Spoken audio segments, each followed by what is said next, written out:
ಶಿಲಾಲಿಪಿ ನಾ ಓದಿ ಹೇಳ್ತೀನಿ ಖರೆ ನನಗೊಂದು ಕೆಲಸ ಬೇಕೀಗ ಸದ್ಯದಿಂದ.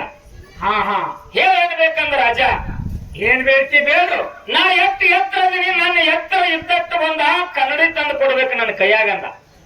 ಹಾ ಅವಾಗ ಬಿಜ್ಜಳ ರಾಜ್ಯ ಆಜ್ಞೆ ಹೊರಡಿಸಿದ. ಒಂದು ಕನ್ನಡಿ ಬಸವಣ್ಣನ ಎತ್ತರ ಎಟ್ಟದಾನ ಅಟ್ಟ ಒಂದು ಕನ್ನಡಿ ತಂದು ಕೊಟ್ರು. ಕನ್ನಡಿ ತಯಾರು ಮಾಡಿ ಕೊಟ್ಟಾರ. ಆ ಸಿಂಹಾಸನದ ಎದುರಿಗೆ ಹೋಗಿ ಕನ್ನಡಿ ಇಟ್ಟ. ಕನ್ನಡಿ ಆದದು ಸಿಂಹಾಸನದ ಕೆಳಗಿನ ಶಿಲಾಲಿಪಿ ಕಾಣುವಂಗ ಮಾಡಿದ. ಹೌದಾ? ಯಾಕಿಗೆ ಮಾತನ್ನ ಹೇಳ್ಬೇಕಾಗಿತ್ತು ಅಂತಂದ್ರ, ಯಾಕ್ರಿಪ್ಪ? ಕನ್ನಡದಾಗ ಕರೆಕ್ಟ್ ಅಕ್ಷರ ಕಾಣ್ತಿದ್ದು. ಹಾ ಶಿಲಾಗ ಹೋಗಿ ನೋಡಿದ್ರ ಉಲ್ಟಾ ಇದ್ರು, ಉಲ್ಟಾ ಕಾಣ್ತಿದ್ದು. ಹೌದಾ? ಕನ್ನಡ ಎದುರು ಎತ್ತು ಕನ್ನಡದಾಗ ನೋಡಿ ಬಿಜ್ಜಳ ರಾಜ ಹೇಳಿದ್ರ ಮಜ್ಕೂರ. ಹತ್ತರ ಮಹಿಮೆ ಹೇಳೇನಲ್ರಿ ಸರ? ರಾಜ ಬಿಜ್ಜಳ ರಾಜ ನಿಮ್ಮ ಸಿಂಹಾಸನ ಕೆಳಗೆ ಇದ್ದಿರತಕ್ಕಂತ ಶಿಲಾಲಿಪಿ ಕಲ್ಲ. ಹಾ ಈ ಕಲ್ಲಿನ ಮೇಲೆ ಬರೆದಿರ್ತಕ್ಕಂತ ಅಕ್ಷರದ ಮಜ್ಕೂರ ಏನು? ಏನ್ರಿಪ್ಪ ಅದು? ಯಾವಾಗ ಈ ಕಲ್ಯಾಣದ ನಾಡಿಗೆ ಬರಗಾಲ ಬೀಳ್ತದೋ ಹಾ ಅವಾಗ ಈ ಡಬಾಸದ ಕಲ್ಲು ತೆಗಿರಿ. ಕೆಳಗೆ ಉಗ್ರನ ಕೋಲೆ ಅದ. ಹಾ ಅದರ ಒಳಗೆ 3 ವರ್ಷ ಬರಗಾಲ ಬಿದ್ದರು ಸಹಿತ ದೌಶ ಧಾನ್ಯ ಕಾಳ ಕಡಿ ರೊಕ್ಕ ರೂಪಾಯಿ ಬೆಳ್ಳಿ ಬಂಗಾರ ವಜ್ರ ವೈಡೂರ್ಯ 3 ವರ್ಷ ಬರಗಾಲ ಬಿದ್ದರು ಈ ನಾಡಿಗೆ ಅನ್ನ ಹಾಕುವಂತ ಸಂಪತ್ತಿದ್ರೊಳಗೆ ತುಂಬೆತ್ತಿ ಪ್ರಸನ್ನ ಬಂದಾಗ ತೆಗೆಯತ್ತ ಕಲ್ಲಿನ ಮ್ಯಾಗ ಬರ್ದಿತ್ತು. ಅವಾಗ ಬಿಜ್ಜಳ ರಾಜ ತಿಳ್ಕೊಂಡ, ಏನತ್ತರಿಪ್ಪ? ನಾಡ ಮ್ಯಾಗಿನ ಪಂಡಿತ ಬಂದ್ರು ಇದನ್ನು ಓದಾಕಾಗ್ಲಿಲ್ಲ. ಇಂಥ ಒಬ್ಬ ವ್ಯಕ್ತಿ ನಮ್ಮ ರಾಜ್ಯದೊಳಗಿಂದ ಹೋದ್ರ ಇದು ನಮ್ಮ ರಾಜ್ಯ ಕವಮಾನ ತಿಳ್ಕೊಂಡ ನೀ ಮಂತ್ರಿ ಪದವಿ ಮಂತ್ರಿ ಕೆಲಸ ಮಾಡ್ಕೊತ ಇಲ್ಲೇ ತಿರಟಿ ಇರುತ್ತೇಳಿ ಬಸವಣ್ಣಗ ಅಲ್ಲೇ ಇಟ್ಕೊಂಡು ಒಂದು ದಿವಸಕ್ಕೆ ಸವಾಮನ ಬಂಗಾರ ರಾಜ್ಯ ಕೊಟ್ಟಾರಲ್ರಿಪ್ಪ. ಅನ್ನ ಬಸವಣ್ಣ ಪ್ರಧಾನಿ ಮಂತ್ರಿ ಕೆಲಸ ಮಾಡುತ್ತಾ ತನ್ನ ನಿತ್ಯ ಕರ್ಮಗಳನ್ನು ಮಾಡುತ್ತಾ ಲಕ್ಷದ ಮೇಲೆ 96,000 ಗಣಗಳು 63 ಮಂದಿ ಪುರಾತನರಿಗೆ ನಮ್ಮ ನಿತ್ಯ ಕರ್ಮದಂತೆ ಅನ್ನ ದಾಸೋಹವನ್ನಿಕ್ಕಿ ಜಗತ್ತಿನಲ್ಲಿ ಜಗಜ್ಯೋತಿ ಅಂದ್ರು, ವಿಶ್ವಗುರು ಅಂದ್ರು, ಅನ್ನ ಬಸವಣ್ಣ ಅಂದ್ರು. ಊರಿಗೆ ಹಳ್ಳಿಗೆ ಮನೆಗೆ ಪುಣ್ಯಾತ್ಮನ ಫೋಟೋ ಹಾಕೊಂಡು ಪೂಜೆ ಮಾಡಕತ್ರು. ಹೌದಾ? ಇದು ಯಾವ ಫಲದಿಂದ? ಒಂದು ನಿತ್ಯ ಕರ್ಮದ ಫಲದಿಂದ. ಹೌದಲ್ರಿ ಸರ? ಮತ್ತ ನಾ ಆಗ ಹೇಳಿನಲ್ಲ, ಒಂದು ಮುಂದೆ ಎಡಗೈ ಸಹಾಯ ಮಾಡ್ತದ, ಮುಂಜಾನೆ ಬಲಗೈ ಸಹಾಯ ಮಾಡ್ತದ ಅಂತ. ಹೌದಾ? ಈ ನಿತ್ಯ ಕರ್ಮ ನಡಿಲಿಲ್ಲ ಅಂತಂದ್ರೆ ನಿಮ್ ಗತಿ ಏನಾಗ್ತದ್ರಿ? ಅದು ಹೇಳಕ್ ಬರಂಗಿಲ್ರಿ. ಏನಾಗ್ತದ? ಹೇಳಕ್ ಬರೋದ್ರಿ ಆ ಮಾತ. ಇದನ್ನ ಸ್ವಲ್ಪ ಸೂಕ್ಷ್ಮವಾಗಿ ನಾವು ತಿಳ್ಕೊಂಡು, ಹೌದಾ, ನಿತ್ಯ ಕರ್ಮ, ನೈಮಿತ್ಯಕ ಕರ್ಮ, ಪ್ರಾರಬ್ಧ ಕರ್ಮ ಇವು 3 ಮಾತ್ರ ಇಲ್ಲಿ ದೈವವಾಗಿ ಇಟ್ಟಿನ ನಾನು. ಹೌದಾ?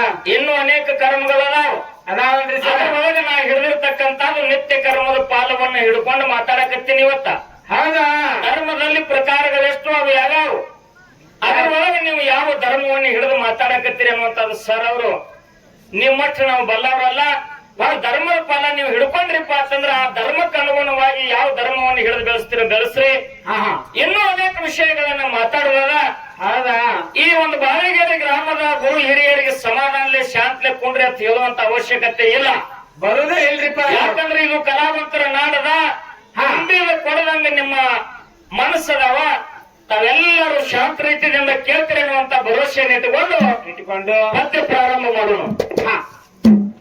ಗೋಕಾಕ ತಾಲೂಕ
ಧರ್ಮ